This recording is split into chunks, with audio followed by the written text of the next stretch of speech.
Sábado Verde, radio y podcast, en la radio pública de la ciudad de Buenos Aires. Este es el 7º año en que el Círculo de Políticas Ambientales presenta la Agenda Ambiental Legislativa, en este caso 2025, un documento donde especialistas de diferentes disciplinas analizan los proyectos de ley en materia ambiental y energética que tienen estado parlamentario. Es una descripción, es cierto, pero si logramos interpretar los datos y las decisiones que se tomaron y cuáles no, podríamos tener una buena perspectiva de qué hace esa representación elegida, los diputados y senadores, en aquello que hoy está al tope de todas las agendas a nivel global: la crisis socioambiental, el estado de los ecosistemas y de las personas, dos variables ya imposibles de disociar. Por eso, saber qué tratamiento, cuál es la importancia que les da el Estado a cuestiones tales como el cambio climático, la energía, qué medidas toma frente a la contaminación y qué acuerdos internacionales establece, resulta clave para entender y saber si esos hombres y mujeres que nos representas se ocupan de lo que realmente importa, ¿no? Si establecen los acuerdos necesarios, si jerarquizan la temática, si esto que estamos diciendo se ve reflejado en lo que plantean como desafío a la sociedad. Eugenia Testa es directora del Círculo de Políticas Ambientales, así que vamos a hablar con ella un poco de este informe y un poco en esta línea de sus significaciones. ¿Cómo estás, Eugenia? Buen día. ¿Qué tal? Buenos días, Sergio. Muchas gracias por la invitación. Es un gusto para nosotros poder escuchar, celebrar y honrar el trabajo que hacen cada año. Ya este es el 7º. ¿Qué dirías? ¿Por dónde empezar para resumir? Por un lado, el trabajo, esta parte técnica, científica que han hecho, pero por otro lado también de la mano de la interpretación de qué es lo que hacemos y qué no hacemos. Sí, lo que vos planteaste al presentar el informe es una muy buena descripción, porque si ves la evolución de los informes durante los 7 años, el contexto va cambiando con respecto a lo que es no solamente el trabajo parlamentario, sino también el lugar que ha ocupado la agenda ambiental durante estos 7 años. Y más allá del trabajo técnico, como vos decís, existe una contextualización en cada uno de los informes sobre cómo se ha ido desarrollando esta agenda. Insisto, no solamente en el ámbito parlamentario, sino el contexto más general de la política ambiental en la Argentina y de tanto la política doméstica como su política exterior. Y lo que vamos viendo a través de los años es que, al contrario de lo que debería ser, la agenda ambiental va perdiendo posiciones entre los temas que debate el Parlamento o a los temas a los que le asigna importancia. Es contradictorio, ¿no?, con el contexto climático, ambiental en el que vivimos, que la agenda vaya perdiendo relevancia y que además el debate sea cada vez más pobre en términos no solamente técnicos, sino también en términos éticos con respecto a la agenda. En este número 7 de la agenda, nosotros hacemos un análisis al principio que no tiene que ver con los proyectos en particular, sino con la política exterior, la política doméstica y el desarrollo que ha tenido esta agenda dentro del Congreso, y el balance es negativo. El lugar que tiene la agenda ambiental hoy en la política argentina, más allá del ámbito parlamentario, no tiene la relevancia que debería tener, e incluso las discusiones con respecto a los diferentes temas es es muy pobre. ¿Qué citarías para poder avalar esto? Sí. Bueno, en primera instancia, la cancelación que existe hoy de la agenda ambiental es un tema que está guardado en los cajones, que no se debate. Los proyectos de ley no han sido tratados, ningún proyecto de ley de relevancia, pero además no ha sido dado ningún tipo de debate, porque puede haber un proyecto que sea conflictivo en términos de los actores que intervienen o en términos del tema que trata, pero hay un debate, como ha sido años previos, por ejemplo, con los proyectos de humedales o con los proyectos que tienen que ver con la responsabilidad extendida del productor, que tiene que ver con contaminación plástica, etcétera, pero los debates se daban, más allá de que no pasaran la instancia de la sanción. Lo que vemos este año es que hubo una cancelación de esos temas, ¿no? O sea, y no solo por parte, quizás esta cancelación viene a partir de la embestida del Poder Ejecutivo Nacional contra la agenda ambiental, que es muy evidente y explícita porque lo manifiestan de forma explícita, sino que también muchos actores políticos de diferentes espacios se han sentido muy cómodos con esta cancelación de no tratar este tipo de temas. Quisiera hacer ahí un pequeño punto, porque me parece central la definición que acabas de dar, ¿no?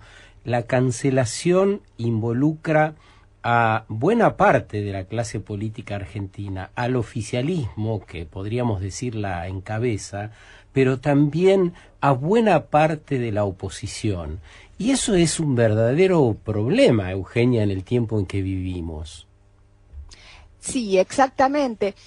Porque muchos, como hemos visto, no solamente en el tema ambiental, muchos actores del sistema político, en este caso en el parlamentario, se sienten cómodos en no tratar temas que pueden ser claramente que establezcan algún tipo de conflicto entre los actores, pero también en flexibilizar normas que les permitan habilitar diferentes tipos de actividades. Se ven los legisladores, pero también se ven en varios gobernadores, ¿no? Que a partir de la asunción del nuevo gobierno han empezado a flexibilizar normas. Podemos hablar de bosques, quizás la ley de bosques, que es la más manifiesta.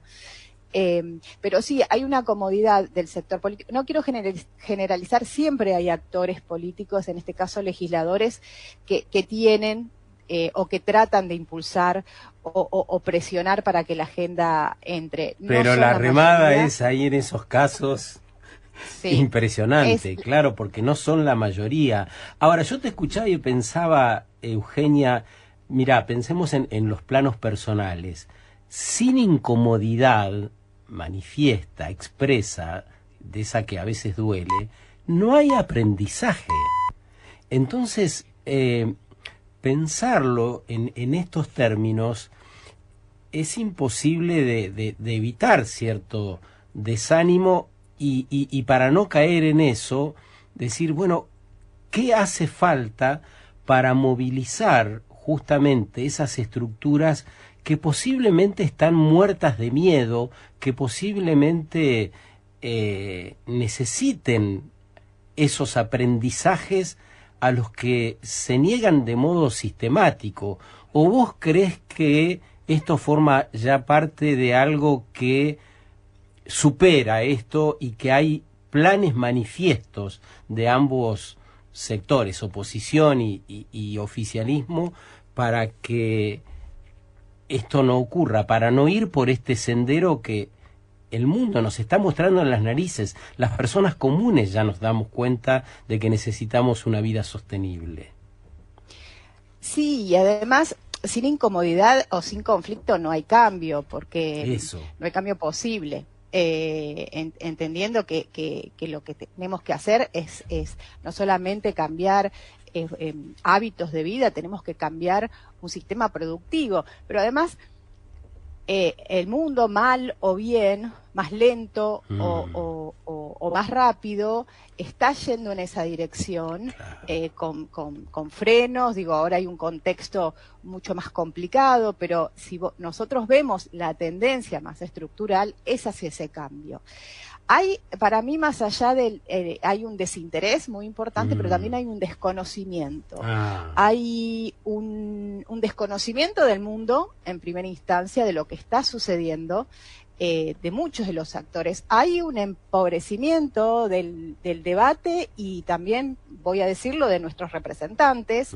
La discusión es, uno lo que ve en el Congreso son, hace 7 años se discutía a un nivel incluso con menos conocimiento en materia ambiental, porque la agenda quizás no estaba no había permeado tanto como ahora. Y si uno lo compara con el momento actual, hay un empobrecimiento importante.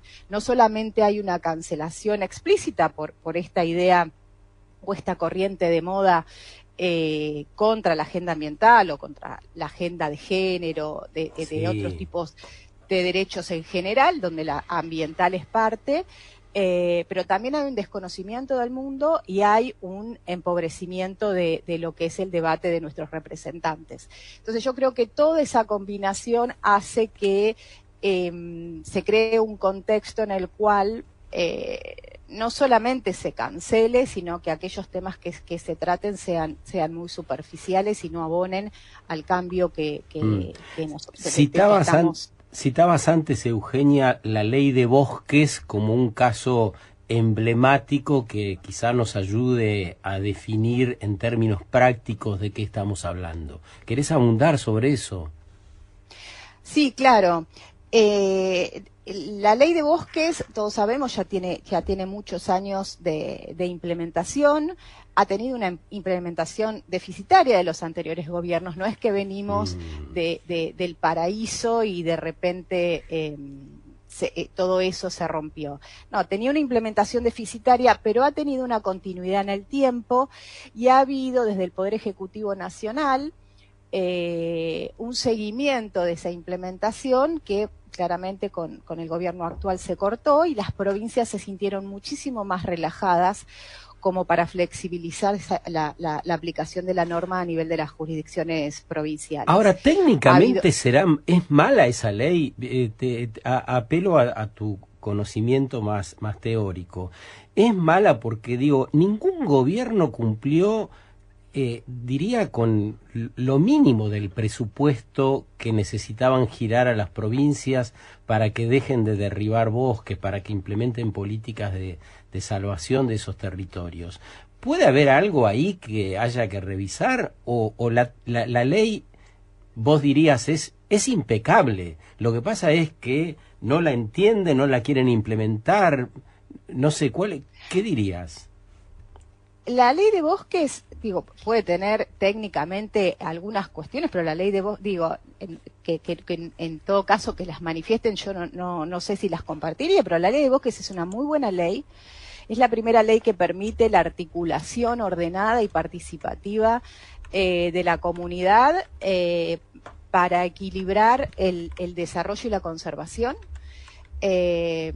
Además, ha tenido una participación activa no solamente de la sociedad civil, tanto del sector privado como de las ONGs o de las comunidades, sino también de todas las provincias. Digamos, es una ley federal.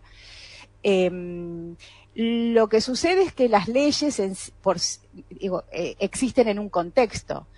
Y ahí entra otra vez la prioridad que le han dado tanto las provincias como el gobierno nacional a la hora de negociar sus presupuestos. En el tema presupuestario, en toda su historia, las provincias nunca han hecho el reclamo que deberían haber hecho por los fondos que nunca les fueron girados, porque negocian otras cosas al negociar el presupuesto y el dinero que va a la protección del ambiente queda en última instancia. Entonces ahí entran las prioridades políticas más que el esquema técnico de una norma. Y lo que vos citabas antes de los gobernadores, la responsabilidad que tienen. Exactamente, entonces no se puede pensar la norma como un instrumento sin ningún tipo de contexto político, sobre todo. Por lo tanto, la prioridad que le han dado los gobernadores a la hora de reclamar los fondos que requiere la ley no existió dentro de las negociaciones que hacen las provincias con el Ejecutivo cada año a la hora de negociar el presupuesto. Lo mismo los legisladores. Y ahí hay otro punto importante que también tocamos en la agenda de este año, que es la institucionalidad ambiental y el rol que debe tener el Congreso en el seguimiento de la implementación de las leyes que el mismo cuerpo sanciona, ¿no? Porque se sancionan leyes, no se respetan, y el Congreso, que es quizás el poder que mayor posibilidad de dictar política ambiental tiene, básicamente porque la Constitución le asigna el poder de la facultad de sancionar leyes de presupuestos mínimos, no lo hace. Se sancionan leyes y después no sabemos cómo se implementan, no hay un seguimiento. Entonces el Congreso tiene otros instrumentos para ser más activo en ese control, sobre todo a nivel federal, que es una facultad que no tiene el Poder Ejecutivo de la Nación. Entonces es eso, los instrumentos. Por eso cuando hablan de esta moda también de regulatoria, de que las leyes están y no se cumplen y no sirven, por lo tanto hay que sacarlas, no se puede pensar una ley como algo en sí sin ese contexto político de la voluntad de su implementación. Hablemos un poco, si te parece, de energía. Estas semanas, estos últimos días, apareció, el gran apagón en España. Y a mí una de las cosas que me parecieron interesantes de ver era esto de la necesidad de empezar a descentralizar la distribución de energía, digamos, de que la energía pueda ser tomada de lugares cercanos, que sea más distribuida, digamos, que no dependa de esa cadena que hay de suministros que se empiezan a caer y a desconectar, y bueno, después tardan bastante en volver a ponerse en funciones. En energía, en el tipo de energía, en las decisiones que hay que tomar, ¿qué es lo que vieron? Bueno, en términos de energía, lo que vemos es que el sector, digamos, que mayormente se está promocionando en la Argentina es el sector de los fósiles. No hay un interés por lo menos manifiesto, en seguir promoviendo dentro de lo que es generación, ¿no? Generación de energía. No estamos viendo que haya ningún interés por volver a discutir la ley de energías renovables, que vence su régimen este año, que ya debería estar actualizada para poder ser una continuidad. No hubo debate parlamentario ni iniciativa del Ejecutivo para promover la extensión o la readecuación de la ley 27191, que es la ley de promoción de energías renovables. Lo que vemos es que en términos de generación distribuida también el primer decreto del gobierno, el decreto que se emitió ni bien asumido el nuevo gobierno, de eliminar el fondo fiduciario de lo que es la ley de energía renovable distribuida. Por lo tanto, en lo que vemos es, en términos de generación, es seguir promoviendo el régimen de los fósiles. Y por lo tanto, si ya partimos de ahí, podemos imaginarnos que todo lo que tenga que ver con una sofisticación mayor en términos de sistemas distribuidos de energía, o de pensar el sistema en su conjunto, es como bastante lejano para nosotros. Es como una vía que se obstruye. Mira, Juliana Orijuela, que está muy atenta y es una de las lideresas que encabeza la activación, especialmente en la zona de Necochea, en el mar argentino, está ahora en Colonia. Nos manda una foto hermosa de Colonia. Muchas personas que nos escuchan seguramente conocen ese paisaje, y nos cuentan que quieren poner ahí las petroleras también dispositivos para extraer, o por lo menos para explorar la posibilidad de sacar petróleo. Pareciera que en vez de ir cerrando el ciclo de algo que sabemos que hay que cerrar, hay como una embestida para ampliarlo aún más. Sí, hay un contexto propicio para eso, digo, el contexto del actual gobierno nacional, el contexto del nuevo gobierno en Estados Unidos.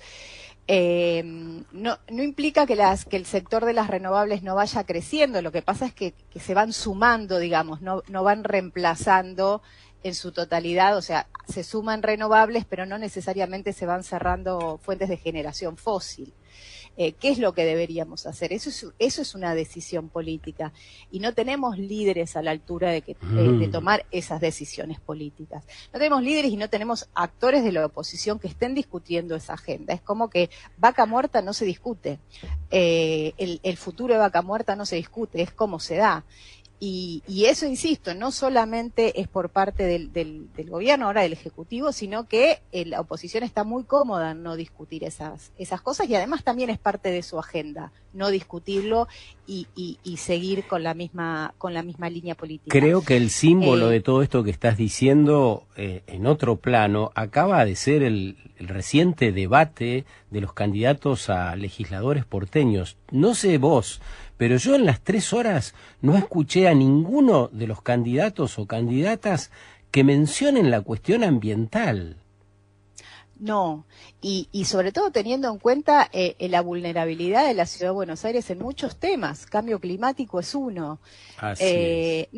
No está en la agenda, no está en la agenda, como más allá que años atrás o elecciones atrás haya estado de manera más pobre o con propuestas que no nos satisfacían, pero en alguna instancia estaba.